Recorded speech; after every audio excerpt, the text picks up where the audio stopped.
Muy bien, hermanos, muy buenas tardes. Escuela Bíblica Dominical de este domingo, ¿qué es hoy? ¿17? 16, siempre ando errado. 16 de agosto. Entonces, hermanos, a los que están en la pantalla, decirles que el día de hoy vamos a revisar una tarea que dejamos hace 15 días sobre el mismo tema de la destrucción de Jerusalén.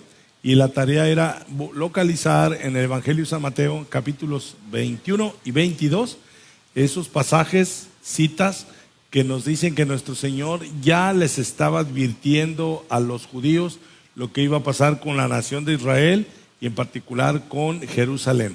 La célula número 1 va a presentar, así que démosle nuestra atención. ¿Por qué no lo recibimos con un aplauso? Porque pues... Bien, escuchamos. Sí.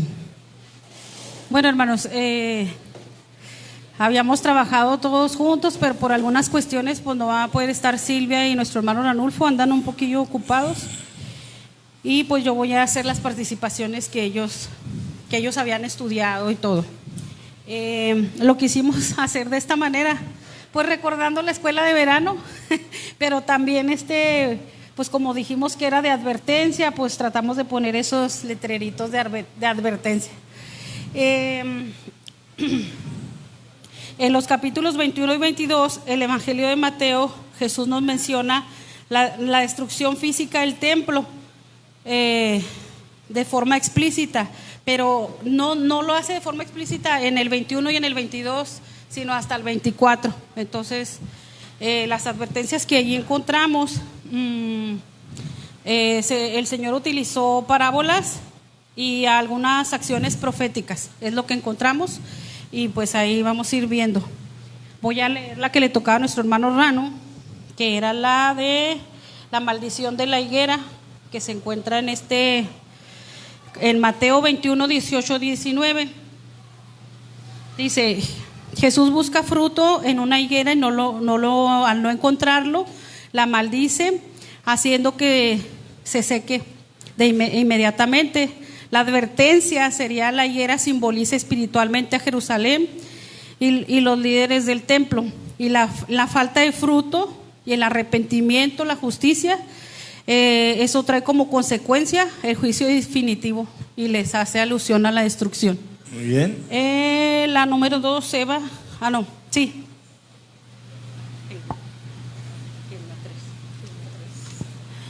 Buenas tardes, hermanos, Dios los bendiga.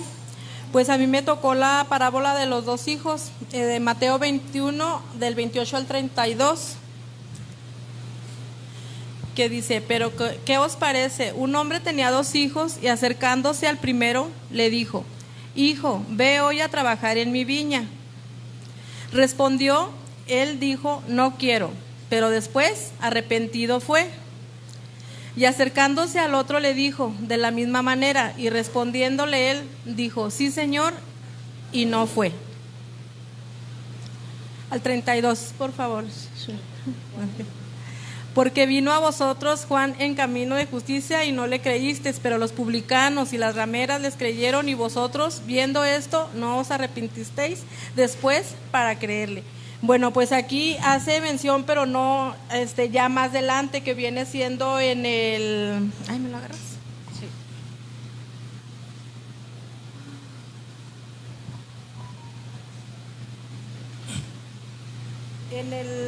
En el 24-29, me parece. No, ¿verdad? Entonces es que no lo hay. Que es en el primero, donde dice que le hace la advertencia a los sacerdotes y publicanos, está más delantito, pero no me acuerdo cuál era. ¿El 28? No.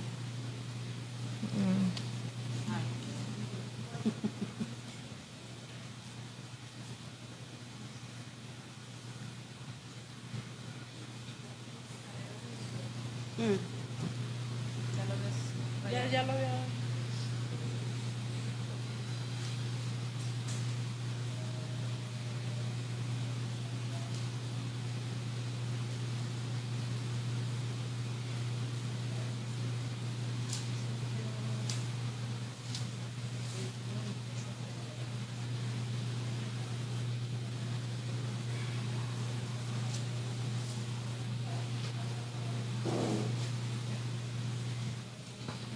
que está en el 23, en el 21-23. Dice, cuando vino al templo, los principales sacerdotes y los ancianos del pueblo se acercaron a él mientras enseñaba y le dijeron, ¿con qué autoridad haces estas cosas? ¿Y quién te dio esta autoridad? Respondiendo Jesús les dijo, yo también os haré una pregunta, y si no me la contestéis, también yo os diré con qué autoridad lo hago. Y estas cosas, el bautismo de Juan es donde era del cielo o de los hombres. Ellos entonces discutían esto diciendo, si decimos del cielo nos dirá, ¿por qué no? Pues no le creísteis. Entonces aquí la advertencia es que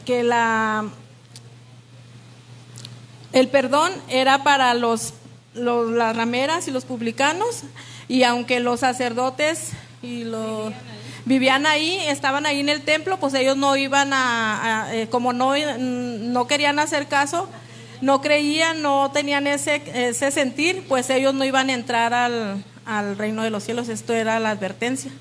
Muy bien. Bueno.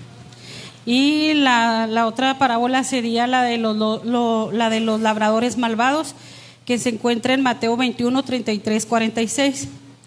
La historia de los inquilinos, dice aquí, de una viña que maltratan a los siervos del dueño, finalmente matan al hijo para quedarse con la heredad. La advertencia es que la advertencia más directa en el capítulo 21, Jesús afirma que el dueño destruirá esos labradores y el reino de Dios será quitado de vosotros. Esa sería la advertencia. Será dado a gente que produzca los frutos de él. En el versículo 43 dice, representa la transferencia de la autoridad espiritual fuera del templo de Jerusalén. Entonces esa sería, y la última pues le tocaría a Juan. Buenas tardes, hermanos. A mí me tocó de la boda de la fiesta de la fiesta de la boda. Y pues sacamos el Mateo 21 versículo 14. Y también fue de que fueron invitados y todo. Y la historia, ¿no? Con una parábola, ¿no? Que lo mandaron, lo convidaron, sí. Ah.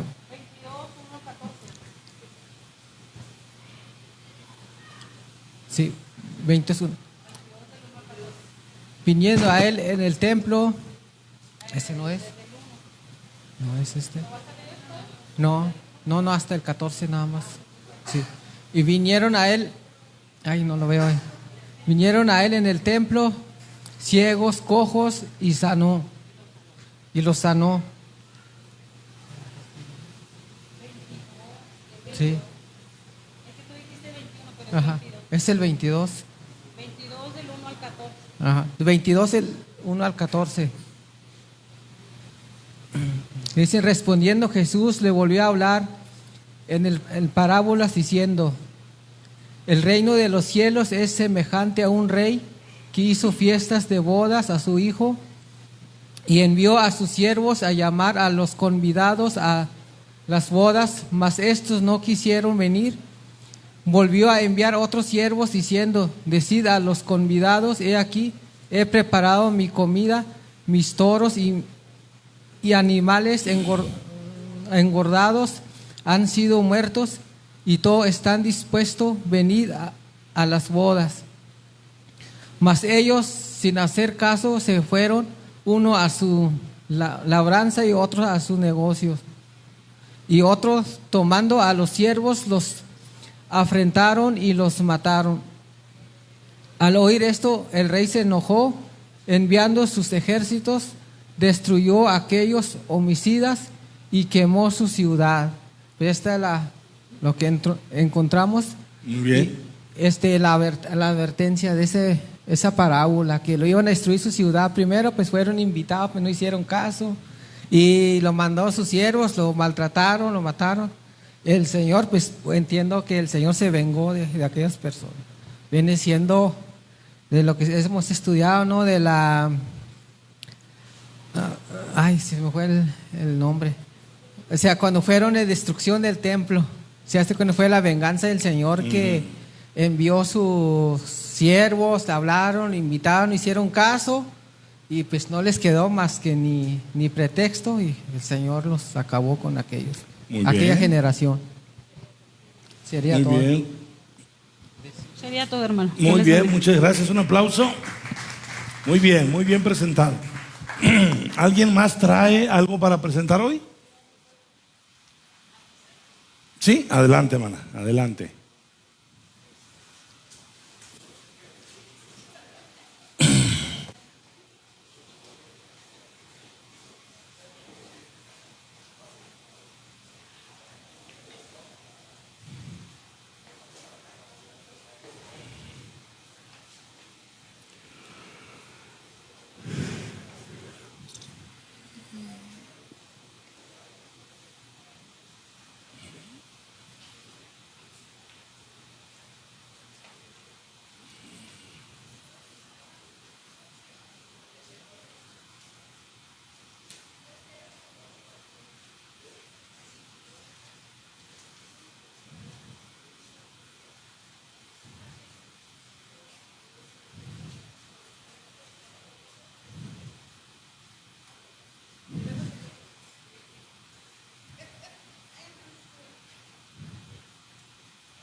Bueno, hermanos, Dios les bendiga. Continuando, somos la célula 3.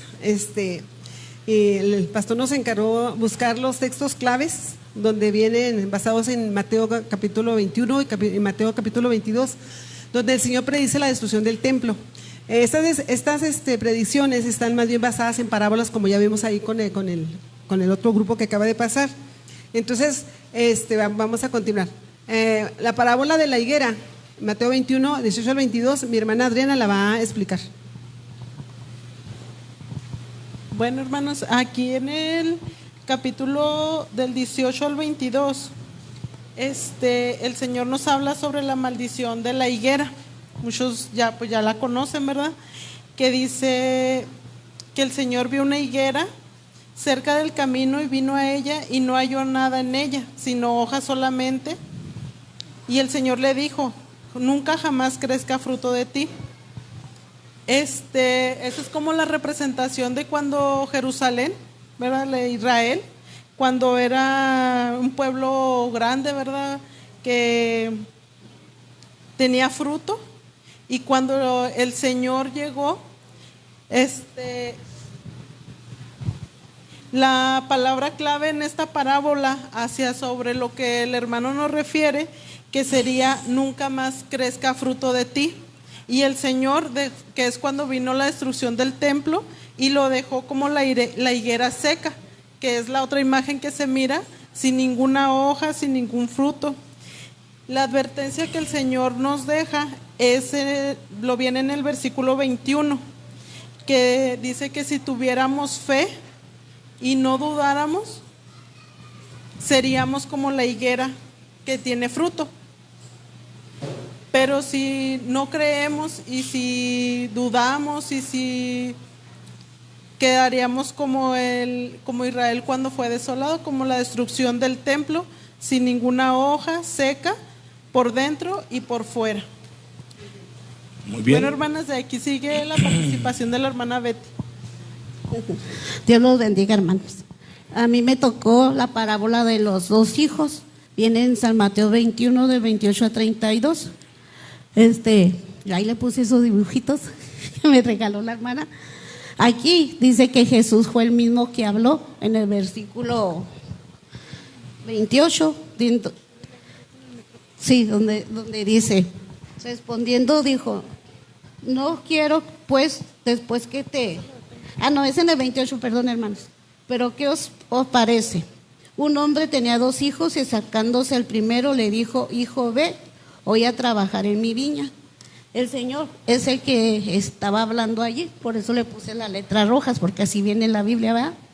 Y la primera enseñanza que a mí me llamó la atención es en el versículo 30, donde el primer hijo dijo que sí iba a ir y no fue, pero al último se arrepintió y sí fue. Representa al pueblo de Israel en los días de Jesús, que en especial a los líderes religiosos que hacían que se iban a hacer las cosas y no las hacían, lo rechazaron. Y si lo hacían, no lo hacían de corazón, sino para que vieran que obedecían, pero en realidad no estaban obedeciendo al Señor Jesús. Y el segundo hijo, pues representa a los gentiles, a los que aún no conocían del Señor, pero vino el arrepentimiento a ellos. Y ellos sí fueron. Creo que ya me reborujé, hermanos. Dice, y los gentiles, pues no conocían del Señor, ellos los tenían por lo peor, por idólatras, porque no creían en Jesús, pero cuando viene el arrepentimiento a ellos, los hace nuevas personas el Señor. Y también pues ese nos ayuda a nosotros, porque nosotros así éramos antes a venir al conocimiento de nuestro Señor Jesucristo. Éramos otras personas y Él va transformando nuestras vidas. Y también aquí en el versículo 32 dice, porque vino, aquí en el 32 dice, hermano, porque vino a vosotros Juan en camino de justicia y no le creísteis, pero los publicanos y las rameras le creyeron, y vosotros viendo esto, ¿no os arrepentisteis después para creerle? Como el Señor ahí permite, ¿verdad?, de que vieron todo lo que hizo Juan, que Dios lo utilizó y todo, y aún no creyeron. Pero la ramera y los publicanos, ellos sí creyeron en el Señor y se arrepintieron y vinieron a Él y lo reconocieron. Y su pueblo, que era de Israel, pues lo rechazó. Y esa es la gracia que el Señor nos da, el arrepentimiento y reconocerlo como el Dios verdadero, y la transformación Él hace en las corazones y en las vidas de las personas. Dios los bendiga. Sigue mi hermana Rocío. Ay, Dios. Bueno, mi participación, hermanos, pues yo lo encontré en los labradores malvados. Tratamos de sacarlo de las parábolas, porque en estas parábolas que vienen en el 21 y 22, pues Jesús las utiliza para dar esa advertencia al pueblo.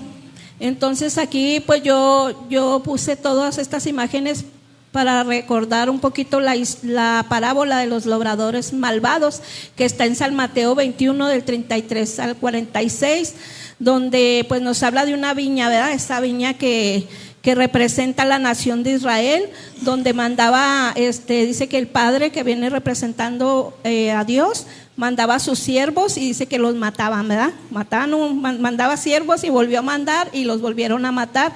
Esos siervos, yo aquí los puse como los profetas que mandaban, como Elías, como Jeremías, como todos ellos, y eran muertos, ¿verdad?, de diferente manera, apedreados y de muchas maneras. Entonces aquí Jesús nos está contando la parábola, y los labradores significan los líderes religiosos, los fariseos, los saduceos. El Hijo viene siendo nuestro Señor Jesucristo, ¿verdad? Porque ahí nos da mucha evidencia de que el Hijo es Jesucristo, cuando dice que en la parábola mandó al Hijo, y pues que dijo, a mi hijo lo van a respetar, ¿verdad?, por ser mi hijo, el hijo del dueño. Y ni aún así dijimos, matémoslo, llevémoslo hacia afuera y ahí lo vamos a matar. Entonces eso representa a Jesucristo, cuando a él lo sacaron también y murió fuera de Jerusalén. Entonces aquí pues bien, los nuevos labradores es la iglesia compuesta por los judíos y los gentiles ahora. ¿Ven? Ahí estamos nosotros. Quise poner una foto de nosotros, pero ya no alcancé a imprimirla, de nuestra iglesia. Entonces la advertencia la encontramos nosotros en Mateo 21, 40 al 41, cuando el Señor en el 40 les narra toda la parábola y les hace una pregunta en el 40. En el 40 le dice, ¿qué harán aquellos labradores? A lo que ellos contestan en el 41, le dijeron, a los malos destruirá sin misericordia y arrendará su viña a otros labradores que le paguen el fruto a su tiempo. Entonces ellos mismos estaban dictando el juicio que el Señor ya tenía para ellos. Y yo ponía un espejito porque decía, ellos estaban ahí como que mirándose en ese espejo, Pero a lo mejor no sé si en ese momento, hermano, ellos ya sabrían que era ellos, porque al final dice que se dieron cuenta que era para ellos la parábola, se dieron cuenta que se refería a ellos y estaban muy enojados. Entonces aquí cuando ellos decían, pues es como si se estuvieran mirando al espejo. Ellos solo estaban dando el juicio que el Señor tenía para ellos. Entonces yo ahí lo veía, ¿verdad? La advertencia también en Mateo 21, 42 y 43. Cuando dice 42 y 43, sí, ok. Dice, Jesús le dijo, ¿nunca leíste en las Escrituras la piedra que desecharon los edificadores? Esa piedra es nuestro Señor Jesucristo, que ha venido a ser cabeza del ángulo. El Señor ha hecho esto y es cosa maravillosa a nuestros ojos. Dice el 43, por tanto os digo que el reino de Dios será quitado de vosotros y será dado a gente que produzca los frutos de él. Aquí ya les está advirtiendo, ¿verdad?, que el pueblo, que ese reino en el que ellos estaban, pertenecían, pues se les iba a ser quitado y les iba a dar a los gentiles. Y pues ellos al entenderlo, pues entienden que se le va a quitar todo el poder, que se va a acabar esa era de donde ellos eran los que gobernaban, los que tenían el poder, lo que hacían lo que querían, ¿verdad, hermano? Pisoteaban, mataban, hacían todo eso, se iba a terminar. Y ahora dice que iba a entrar los gentiles. Por eso poníamos también la nueva iglesia, ¿no? Porque ahora está compuesta por gentiles y está por los judíos. Entonces ahí nosotros vimos las advertencias en ellos. A ver. Y pues yo ponía aquí que tras contar cómo los labradores mataron a los siervos y al hijo del dueño de la viña, Jesús lleva a los líderes a contestar su pregunta, lo que decíamos ahorita. Entonces ellos declaran ese juicio y la destrucción sin misericordia de los malos labradores profetiza la ruina de esa generación que rechazó a Jesús, lo cual ocurrió con la invasión romana en el año 70. Entonces eso es un poquito de lo que también estuvimos viendo. Aquí dejo a mi hermana Lorbama. Bueno, hermanos, continuando con las citas claves, a mí me tocó la parábola de fiesta de bodas y está basada en Mateo 22, del 1 al 14, pero para no leerlo todo, casi todo lo que he repetido. Entonces, dice, para mí el texto clave es 22, 1 al 7, dice texto clave, al oír el rey se enojó y enviando sus ejércitos destruyó a aquellos homicidas y quemó su ciudad. El Señor le estaba advirtiendo que cómo terminaría esa ciudad de Jerusalén, pues quemada. Fue cuando se invadió el ejército romano a los judíos y destruyó su ciudad. Y luego dice acá en el 13, entonces el rey dijo a los que servían, atarle de pies y manos y echarle en las tinieblas de afuera. Ahí será el lloro y el crujir de dientes, porque muchos son los llamados y pocos los escogidos. Y pues mire, este pobre judío ahí está llorando porque se está quemando, ¿verdad? En la ciudad. Entonces, pues una repetición de casi todas las advertencias que el Señor, y están basadas en estas parábolas. Claro, hay más citas bíblicas, pero casi todas aquí culminan. Es lo que yo les puedo decir. Esto fue lo de la célula 3, un aplauso. Dios les bendiga, hermano. Muy bien, muy bien. ¿Habrá alguna otra célula que traiga hoy presentación? Bueno, ok, gracias porque atendieron al llamado. Vamos a presentar. Sí, es lo que le iba a decir. Sí. No, es que yo entiendo, hermana. Primero, pues gracias a los grupos que estuvieron listos, de que entre el retiro espiritual y otras cosas, pues a lo mejor quedamos ahí pero prepárense. Pensaba dar explicaciones, pero luego les voy a robar la oportunidad de que ustedes expliquen. Entonces vamos a hacer algo distinto en lo que queda de la clase, mismo tema. Las demás células, incluyendo la mía, nos preparamos y presentamos aquí la próxima semana. Vamos a Lucas. Y ya ven que todo este tiempo de aprendizaje hemos visto un capítulo de Mateo, uno de Marcos y uno de Lucas, donde viene literalmente el anuncio, ya no estas advertencias del 21-22, sino ya el anuncio de que no quedará piedra sobre piedra. ¿En qué capítulo de Mateo está? 24. ¿En qué capítulo de Marcos? Marcos 13. ¿En qué capítulo de Lucas? 21. Perfecto. Entonces miramos a hacer una cosa. En Lucas es el único evangelio donde hay material de este tema en 3 capítulos distintos. El principal definitivo es el 21, que es donde venimos hablando. Cuando presentó Juan Pedro, que decía que el Señor se vengó, la palabra de venganza sí aparece, lo que pasa es que viene con otro término. La parábola de la fiesta de bodas, que dice que les quemó su ciudad. ¿Sí se acuerdan? No quiero entrar más en detalle porque ustedes lo van a presentar los que faltan. Pero si van a Lucas 21, nos vamos a lo que es el 21-22, nada más a manera de referencia. Es importante que lo analicemos. Lucas 21-22, ¿quién gusta leerlo? Porque esos son días de retribución para que se cumplan todas las cosas que están escritas. Ok. Lo que ustedes están investigando de Mateo 21-22 está incluido en eso de las cosas que están escritas, más lo del Antiguo Testamento que nos anunciaba la caída de Jerusalén. Pero la palabra retribución en otras versiones es la que se traduce como venganza. Vamos a buscarle, Chuy. Mientras Chuy le busca, ustedes busquen en sus celulares o Biblias, en otra versión, ese versículo Lucas 21-22, para ver quién trae una versión distinta. Ok, ahí lo tienen. ¿Quién lo lee? ¿Quién lee la pantalla? Pues serán días de la venganza de Dios, y las palabras proféticas de las Escrituras se cumplirán. Entonces es lo que les decía. Días de retribución, como viene en Reina Valera, está muy suavecita la descripción, que realmente son días de venganza. Venganza en el sentido de que nuestro Señor Jesucristo deja caer sobre esa generación la culpa por todos los delitos que ha cometido Israel a lo largo de su historia. Entonces, fíjense bien, días de la venganza de Dios. En Reina Valera decía días de retribución, y aquí dice muy puntual, días de la venganza de Dios. ¿Habrá otra versión, Chuy, con ustedes? ¿Distinta? Adelante.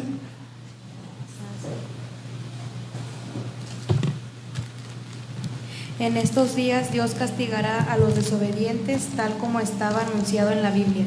Los días de castigo, también sería válido. ¿Es la misma? Muy bien, muy bien. La encontraron al mismo tiempo. ¿Alguna otra? Entonces, vamos, no lo pierdan de vista. Días de venganza, días de castigo, días de retribución. ¿De quién hacia quién? De Dios. De Dios hacia el pueblo de Israel, pero en particular la ciudad de Jerusalén. Para que no se confundan, la ciudad de Jerusalén era la principal ciudad de todo lo que era el reino. Ahora, ¿de dónde viene esto de días de retribución o días de venganza o días de castigo? Vayan a Mateo 23 y ahorita volvemos a Lucas.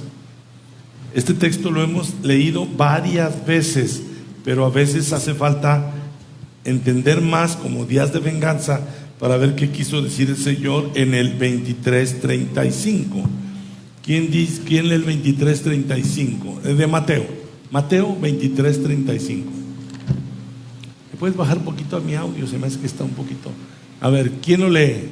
Para que venga sobre vosotros toda sangre justa que se ha derramado sobre la tierra, desde la sangre de Abel, el justo, hasta la sangre de Zacarías, hijo de Berequías, a quien matasteis en el templo y el altar. Entonces, días de venganza, retribución o castigo que se cumplieron en la destrucción del templo y de toda Jerusalén, hubieron cantidad de advertencias. Ustedes están estudiando de tarea capítulo 21 y 22 de Mateo. Pero aquí el Señor le decía a las autoridades judías, para que venga sobre vosotros toda la sangre. Ese lenguaje, ¿cómo lo debemos entender? Que toda la sangre justa derramada vendrá sobre ustedes. ¿Qué es ese lenguaje? ¿Qué significa? La venganza. Exacto. La venganza o el justo pago, el juicio por lo que ustedes han hecho. Pero fíjense cómo Dios no olvida, puesto que se va hasta el Génesis. ¿Sí lo ven ahí? Desde Abel, el justo. Sí, hermano. Sí, acuérdense cuando Jesús estaba siendo juzgado por Poncio Pilato. Ya al final de todo el debate que hubo, Pilato se lava las manos. Mientras se lava las manos, ¿qué dijo Pilato? Soy inocente de la sangre de este hombre. ¿Sí? O sea, su sangre se va a derramar, pero Pilato dice, yo no lo quiero matar. Ustedes son los que insisten. ¿Qué le responde el pueblo a eso que dijo Pilato? Que su sangre caiga sobre nosotros y sobre nuestros hijos. Entonces, ahí le voy, hermana. Entonces, en la caída de Jerusalén, en la destrucción del templo, viene la culpa, el castigo por toda la sangre justa, desde la sangre de Abel el justo hasta la sangre de Zacarías, hijo de Berequías. Se fue de los últimos profetas en asesinar. Más la sangre del mismísimo Señor Jesucristo. O sea, cuando ellos dicen que su sangre caiga sobre nosotros y sobre nuestros hijos, así tal como lo desearon en su momento de furia, así cayó. O sea, la sangre de Cristo junto con la de todos estos justos cayó sobre ellos y sobre sus hijos. Porque el Señor, pásale al 36, ahí vamos, hermana Rosa. De cierto os digo que todo esto vendrá sobre esta generación. Entonces, aún no se pronunciaban las palabras de los judíos, de su sangre caiga sobre nosotros y sobre nuestros hijos. Y ahí el Señor ya está anunciando que va a caer también sobre los hijos de los que lo están condenando. Ahora sí, hermana, sorry. Sí, ya nos lo dijo sobre la sangre del Señor Jesús, ¿verdad? Entonces, mi pregunta, en el Nuevo Testamento, la sangre que se derramó durante ese tiempo, un ejemplo, el apóstol Pablo, cuando pues decapitaron a Juan el Bautista, incluso ahora en estos tiempos, ¿verdad? Porque va a haber derramamiento, vamos a pasar por situaciones, puede ser que similares o peores, o la que ya, por ejemplo, que ahorita, sí, en ese momento de que vamos a pasar por esas situaciones, también, obviamente, también abarca todo este tiempo y los postreros, hasta que venga el Señor. Ok, voy a contestarle la primera parte. Cuando dijo de los apóstoles, está incluida aquí, y su pregunta es muy oportuna hasta donde estamos. Estamos en el 36, el 35 fue cuando dijo para que caiga sobre nosotros la calle justa, la sangre justa, y vámonos al 34 y ahí habla de lo que usted está preguntando. Lea alguien el 30, léanlo entendiendo lo que preguntó, comentó la hermana Rosa. Léanlo con entendimiento. ¿Quién lo quiere leer?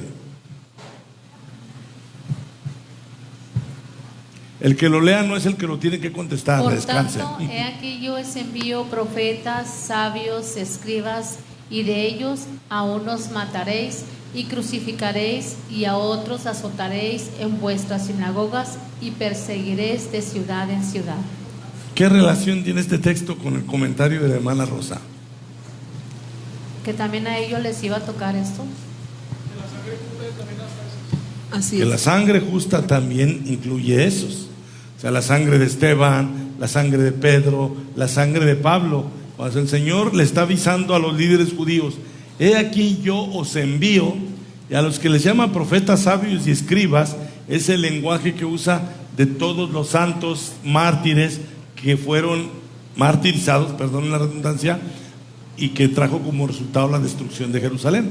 Lo que les hemos estado explicando durante todo este tiempo es que los judíos no solo rechazaron a Cristo, sino rechazaron a sus apóstoles, les dieron muerte, y esa sangre, como bien dijo Elier, la sangre de los apóstoles, de los evangelistas, también vino a ser esa sangre que cayó sobre ellos. O sea, tanto toda la que anunció el Señor como esta. Entonces, si ustedes se fijan, aquí el Señor, voy a decir, sí, sumariza o totaliza en este versículo los que aún no mueren, pero van a morir por Cristo en los próximos días y años. ¿Sí lo están ahí? He aquí yo os envío. El Señor mismo decreta que Él va a mandar a sus siervos, y también van a caer en las manos de los judíos y también los van a matar. Y en el versículo 35 el Señor se va hasta atrás para totalizar desde Abel hasta Zacarías, más los que mencionó en el versículo anterior, que son los apóstoles del Señor Jesús. Sí, hermano. Hermano, entonces ellos también entrarían en lo que era esta generación. Sí. Abarca toda esta Totalmente, generación. totalmente. Sí, exactamente. O sea, el Señor Jesús cuando dice esta generación, es esta donde estoy viviendo yo con ustedes. Entonces, los apóstoles evidentemente eran de la generación del Señor, Esteban era de la generación del Señor. Entonces, durante esa generación subsiguiente, durante esos 40 años, del año 30 al año 70, el Señor sigue diciendo, es esta generación, y ahí vienen todos los apóstoles, definitivamente. ¿Sí? Hermano, entonces sí. En Apocalipsis 7, 14, cuando el Señor le está dando revelación a Juan en la isla de Patmos, dice, yo le dije, Señor, tú lo sabes. Porque dice, el 13, entonces uno de los ancianos habló diciéndome, estos que están vestidos de ropas blancas, ¿quiénes son? ¿Y de dónde han venido? Y yo le dije, Señor, tú lo sabes. Y él me dijo, estos son los que han salido de la gran tribulación y han lavado sus ropas y han emblanquecido en la sangre del Cordero. O sea, no solamente se está refiriendo a la gran tribulación de la destrucción de Jerusalén, sino de los tiempos antiguos, hermano, que todos los profetas que se sufrieron tribulación a causa del Señor. Y ya incluyendo el Nuevo Testamento, pues todos los apóstoles, todos ellos, sí. Y hasta la fecha abarca también esto. Sí, presten mucha atención para que se ubiquen bien. Yo les he enseñado durante ya bastante tiempo que los dispensacionalistas hablan de que todavía no llega la 70 semana de Daniel y que la gran tribulación futura y que el anticristo. En realidad, cuando le contestó el anciano, la gran tribulación es a la misma que le llamó el Señor gran tribulación en Mateo 24. Vamos a buscarla rapidito, estamos ahí cerquita. En Mateo 24 vamos a buscar. Aquí alguien se puede reburujar porque no todos los que están aquí me han escuchado de todo el tiempo. O sea, la postura que le han enseñado a la iglesia en los últimos años es que la gran tribulación es futura y que ahí va a estar un anticristo futuro, etcétera. Viendo lo que dice Mateo 24, ¿a qué le llamó el Señor gran tribulación? Perdonando, aquí perdido, ando en Lucas, perdóneme. Mateo, aquí lo busco rápido. Mateo 24, veamos por favor lo que dice el versículo 24:15.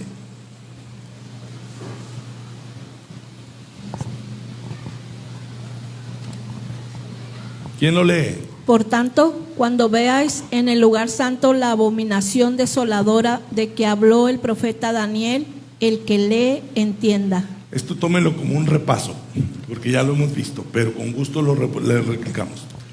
¿Cuál es la gran tribulación de la que habló el profeta Daniel? Fue de la que habló en el capítulo 9 de su libro, cuando habla de las 70 semanas. ¿Sí? Entonces, cuando dice el Señor, cuando veáis, vean lo que está diciendo. ¿A quién se está dirigiendo el Señor ahí? Cuando veáis, a los apóstoles. Entonces los apóstoles lo van a ver. Eso ocurriría en la generación de los apóstoles.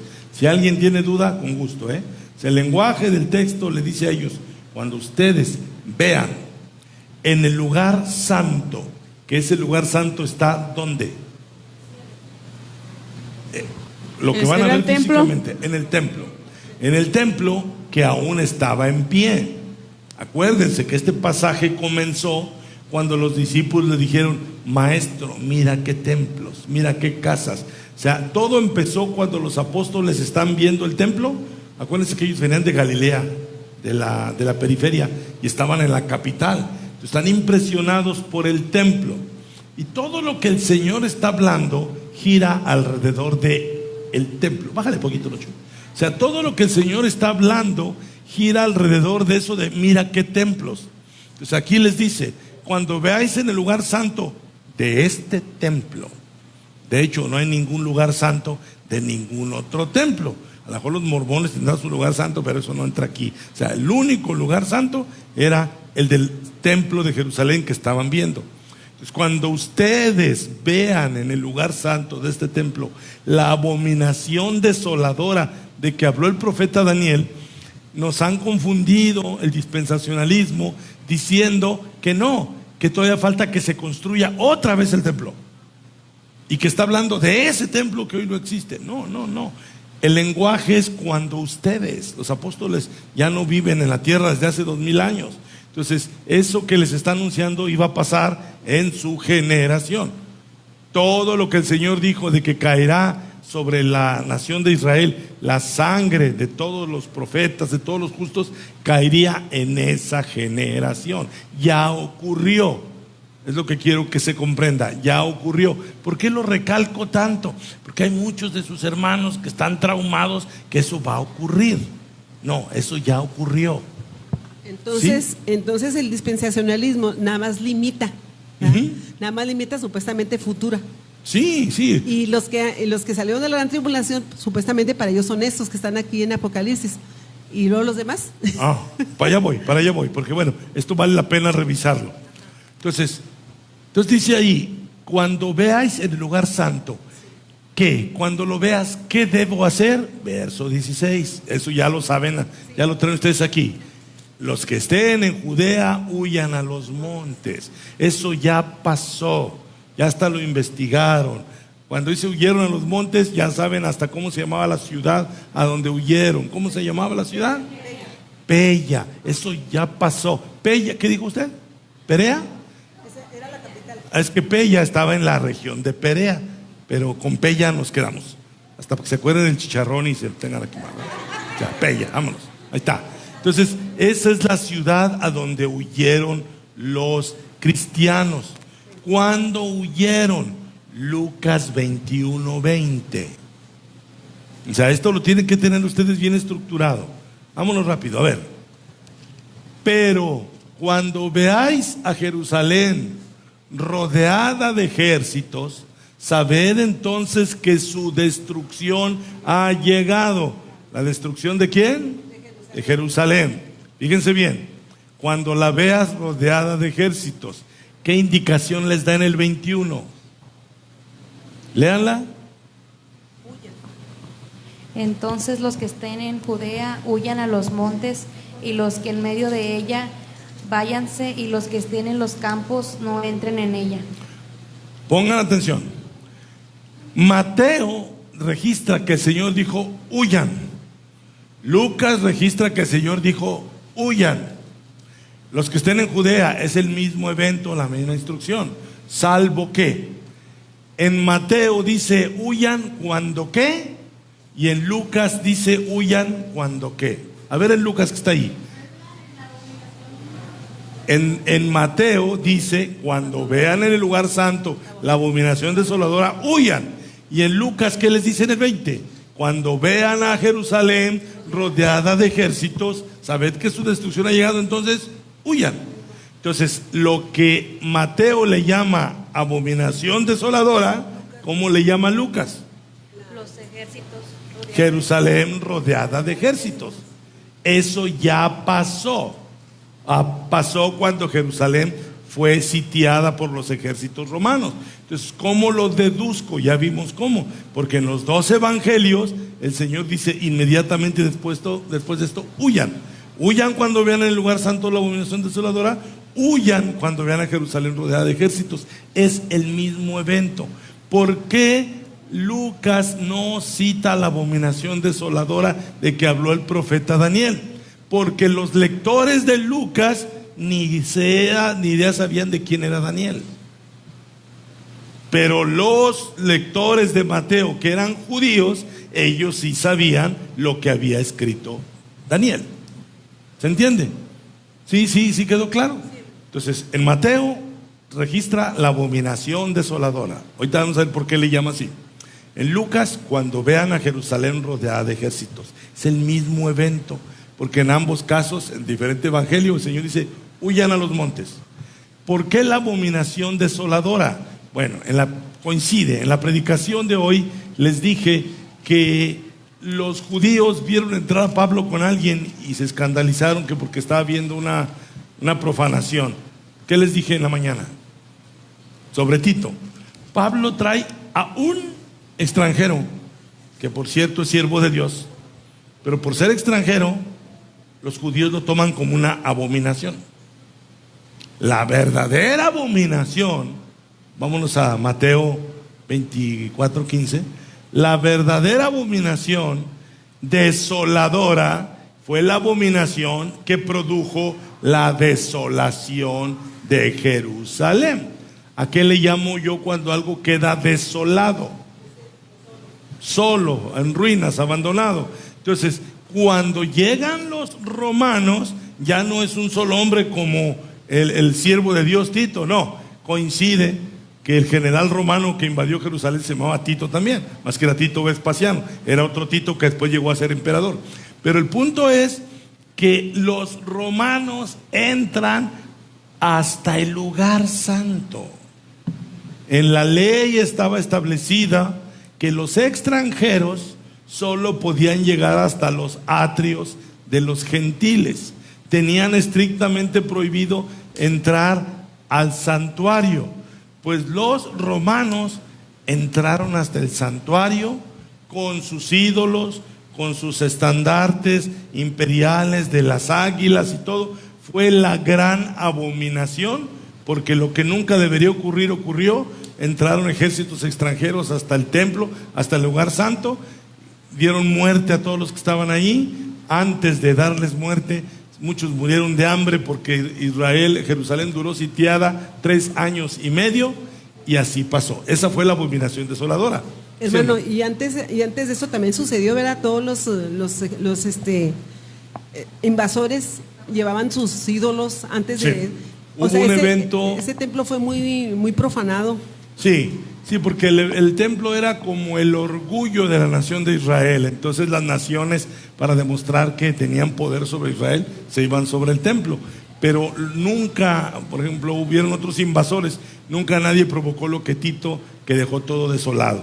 ¿Sí? Entonces, aquí estamos bien. Ahora, el punto que decía la hermana Loruama, y hay que entenderlo. Aún no creo que estén listos, pero pronto lo estarán, para, si así como ¿cuánto tiempo me ha tomado enseñarles? Ya pasó. Ahora cuando me los lleve a Apocalipsis, muchos se van a ir para atrás. Ya hablé con algunos líderes y ya, ¡ay, caray! A ver, sí, Elia, dime. No sé si estoy bien. Ya ve cuando dice que los romanos entraron hasta el lugar santísimo porque no se les permitía entrar, era ya cuando ya la abominación desoladora ya estaba efectiva, o sea, ya ahora sí que el Espíritu de Dios ya no estaba ahí, ¿no? Ah, sí. Y como legalmente no se podía entrar ahí, y pues obviamente como el Señor ya no estaba ahí, ya entraron hasta el lugar santísimo. Es una buena observación. O sea, desde el mismísimo momento que el Señor murió en la cruz, se desgarró ese velo, el Señor dejó de estar ahí. O sea, ya Dios no habitaba en ese templo, ya habitaba en cada uno de los creyentes como templos del Espíritu Santo, es correcto. Entonces ya cuando entran los romanos, ya lo que encuentran los romanos para Dios es un templo que ya no tiene ningún efecto, ninguna vigencia ni nada. Es muy buena tu aporte. Incluso ahí. Tampoco ya no estaba en el arca, ya no estaba ahí el arca. No había nada. O sea, hubo un abandono puro total. Santuario ahí. Así es. Lo que les comentaba yo de Apocalipsis, les voy a dar una pequeña probadita. ¿En qué capítulo van a todo esto? 20. Bueno, ok. Va la pregunta que les hice hace rato. El tema de la destrucción del templo está en Mateo capítulo 24, en Marcos capítulo, y en Lucas capítulo, y en Juan. En Juan no está, en el Evangelio de Juan no está, porque para eso Juan escribió Apocalipsis. Apocalipsis es la versión verdadera de Juan de lo que narra Mateo 24, Lucas 21 y Marcos 13. Entonces, ya desde ahí vamos a decir, híjole, ya empezamos con un problema, porque el pasaje que citó la hermana Loruama, cuando le dice, esta es la gran muchedumbre, con vestiduras blancas, de todas pueblos, naciones, muchedumbres, lenguas, todos estaban en pie frente al Cordero. Vamos, el canto que cantamos hace ratito en el culto, ¿sí? Todo el mundo cantando frente al Cordero.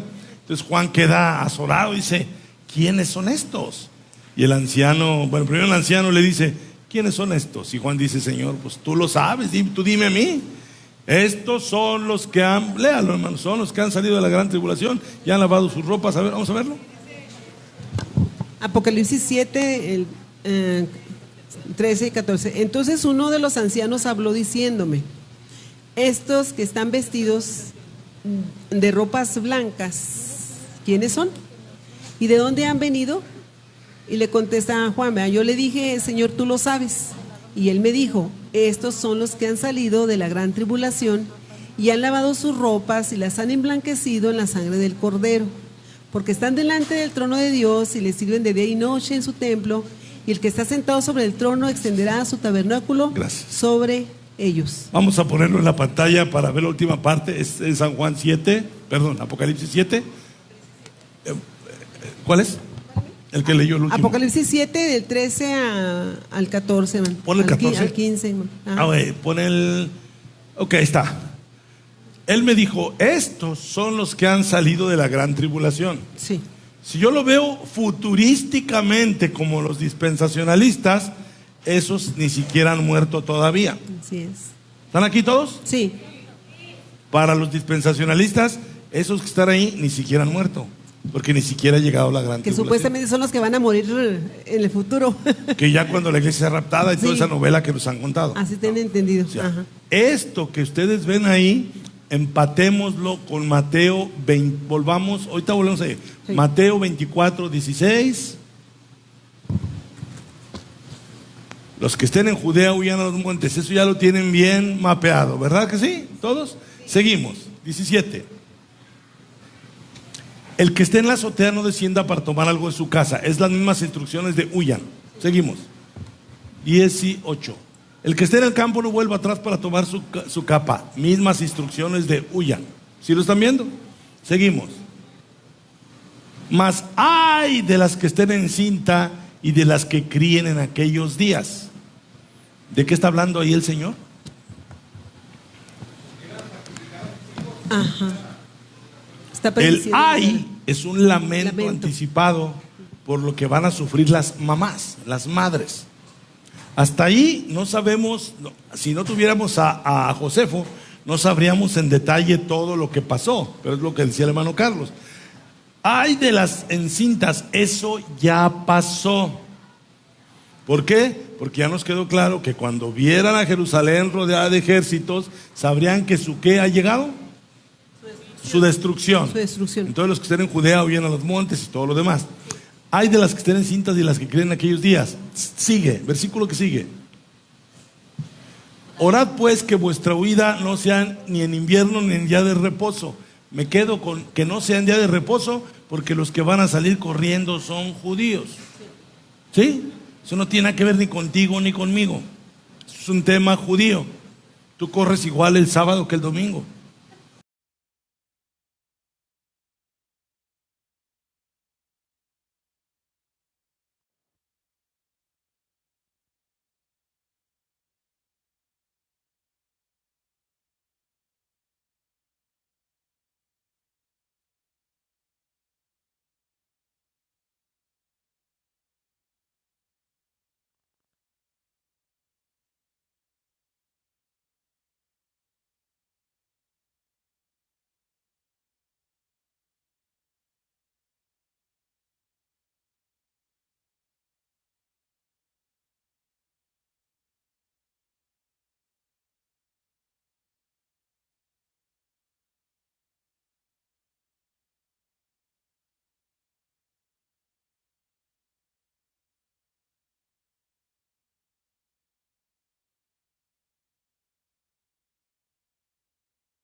Continuamos. Ay, sí. Me hablo yo. Y luego, hermana, a ver, sígale. Dios le bendiga. Sí. Bueno. Sí, ok. A nivel mundial, hermano, por todos los que, entonces, por décadas y toda la gente que ha muerto, hermano, fíjese, hasta le dormían por el insomnio de que si eso no te vas a ir con el Señor. Sí. Pero qué tremendo, ¿eh? Qué tremendo. La psicosis de Dios es un estado mental que usted se olvida de Sí. familia, se olvida de todo se olvida. Y ahí se enfoca todo, su enfoque está en que si usted no se quiere quedar y usted no se quiere quedar, para mí es una barbaridad. Sí, o sea, para el dispensacionalismo el evangelio es, no te vas a quedar en la gran tribulación. No, el evangelio no es eso. El evangelio no es eso. El evangelio es, el Señor viene a mí, me hace nueva criatura, me salva, me limpia de mis pecados, me da una misión para mi vida, para que yo propague el evangelio hasta que Él venga. Entonces, aquí hay un detalle y aunque ya llegó la luz, vamos a terminar con esto. Vean, vayan a Lucas 21 otra vez. Y vayan al 22, ya lo vimos. En cuanto lo lean, se van a acordar que ya lo vimos. ¿Quién me lo lee, por favor? 21, 22. Porque estos son días de retribución para que se cumplan todas las cosas que están escritas. Ya, eso ya lo vimos. ¿Estamos de acuerdo? Ya lo vimos. Vamos al 23, que ya lo vimos en Mateo. Léanlo ahora en Lucas. Mas hay de las que estén encintas y de las que críen en aquellos días, porque habrá gran calamidad en la tierra e ira sobre este pueblo. Fíjense bien, la versión de Mateo dice, porque habrá entonces gran tribulación, cual no la ha habido nunca ni la habrá. Vean lo que dice aquí Lucas, ya lo leíste, vamos a verlo con calma. Hay de las que estén encinta, ya lo vimos en Mateo, ¿sí? Y de las que críen aquellos días, ya lo vimos en Mateo, ¿correcto? Sí. Porque habrá gran calamidad. ¿A qué le llamará aquí Lucas calamidad? Tribulación. Es la palabra que usa Lucas para tribulación. Habrá gran calamidad en la tierra e ira. ¿Sobre quién? O sea, la gran tribulación es la ira de Dios sobre este pueblo. Días de retribución. ¿Cómo le llamamos a la palabra retribución? Venganza o inclusive castigo para ese pueblo. El dispensacionalismo ha confundido a los hermanos como si nosotros fuéramos ese pueblo donde viene la ira y que si te quedas en la gran tribulación te van a andar persiguiendo para mocharte la cabeza. Esa es una novelota que no viene en la Biblia. Eso ya aconteció en aquellos tiempos. Entonces termino con el versículo 24. Espero que el 23 lo hayan entendido. Y caerán a filo de espada y serán llevados cautivos a todas las naciones, y Jerusalén será hollada por los gentiles hasta que los tiempos de los gentiles se cumplan. Todo eso está registrado ya en el pasado. O sea, si yo le sigo el juego a los dispensacionalistas, ¿a qué le llamo? Vamos a analizar lo que ellos dicen que va a pasar. Ellos dicen que la iglesia tiene que ser raptada, sacada del planeta. Ellos dicen para que Dios vuelva a tratar con su pueblo. Va a empezar, Israel dejó de ser su pueblo. Desde ahí estamos mal. O sea, la postura de ellos para que Dios vuelva a tratar con su pueblo. Ya aprendimos en la mañana que Dios de Dios, dos pueblos hizo uno. Entonces, decir que Dios vuelva a tratar con Israel es negar lo que el Nuevo Testamento enseña respecto a todo lo que hemos aprendido. Ahora, dicen que se va a manifestar el anticristo y nos lo han pintado como un anticristo futuro y como un gobernante político, líder, estadista, cuando en la Biblia no dice nada de eso. Cuando en la Biblia se menciona anticristo o anticristos, ese término solamente lo usó el escritor sagrado. ¿Quién es el único escritor que usó esa palabra? Juan. En Primera de Juan y en Segunda de Juan. En Apocalipsis no aparece en ningún lugar el término anticristo. Y es donde más lo están jaloneando por un lado y para otro. Para Juan, los anticristos son, según primera de Juan 4, los que niegan que Jesucristo vino en carne. Según primera de Juan capítulo 3, son los que estaban con nosotros, pero no eran de nosotros, salieron de nosotros, se comprobó que no eran de nosotros. Siempre el anticristo está en relación con la iglesia y es un falso maestro que niega a Cristo. El anticristo no es el yerno de Trump, ni fue Napoleón, ni fue Hitler. Alguien nos ha engañado, engaña a quien no consulta la escritura, como dijo César Vidal, que el anticristo es un dictador planetario. No hay tal cosa. En la Biblia el anticristo es el que niega a Cristo, el que niega que Jesús es el Hijo de Dios, el que niega que Cristo vino en carne. Eso es a lo que Juan tiene en su casa, por favor. O sea, todas las películas del anticristo tienen como fundamento la imaginación de los dispensacionalistas. ¿Me estoy explicando? Bien, ahora, viene este punto. Si ellos dicen que Dios va a volver a tratar con su pueblo y que la iglesia tiene que ser raptada, entre ellos mismos traen un relajo. Bueno, entonces la iglesia va a ser raptada, pero ¿quiénes? Y ahí empiezan las teologías. Los verdaderos creyentes, los que aguanten hasta el fin, los que entonces ellos creen que hay un sector de la iglesia que no va a ser raptada. Si ellos dicen que hay un sector de la iglesia que no va a ser raptada, y los que van a ser raptados, van a ser raptados en base a sus obras, ahí sale a relucir que la teología del rapto tiene sus orígenes en los jesuitas católicos de los que ya les he hablado, porque el catolicismo está fundamentado en obras. Entonces, para ellos el que se va a ir en el rapto se va a ir según sus obras. ¿Dónde queda la gracia de Dios? En ningún lugar. Entonces, trae todo un injerto de ideas católicas, todo eso. Ahora, termino y termino. ¿De veras? Sí, es que Freddy nos trajo la luz. Échenle la culpa a Freddy. Se hizo la luz. Ok. No, es que esto lo he recalcado, pero sé que necesito recalcarlo. Sí, estarían de acuerdo conmigo, para que lo acaben de comprender. Vean esto. Al tiempo de hoy, ahorita la hermana Lorama dio el término, dispensacionalismo y sionismo van de la mano. El dispensacionalismo es un tema de las iglesias de estos tiempos. El sionismo es una ideología política que hay sionismo judío y sionismo evangélico. El sionismo judío es la nación actual, el Estado de Israel, el Estado del Israel de Netanyahu, que ellos creen que son el pueblo de Dios y que están destinados a apoderarse de toda la tierra de Palestina. Por eso tanta guerra.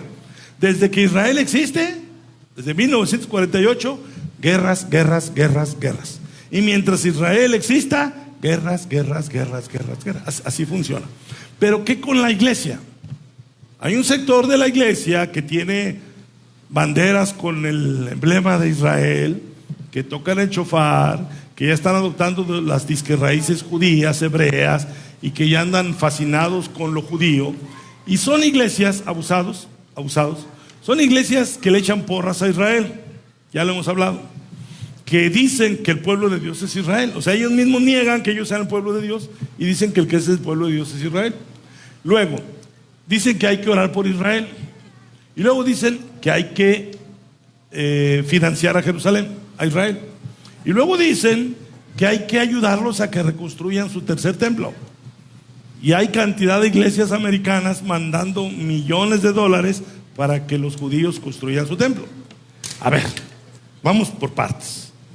Quieren regresar a Israel al Antiguo Testamento. Después de que ya hubo un sacrificio en la cruz,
bendiga, hermano. Amén, hermano.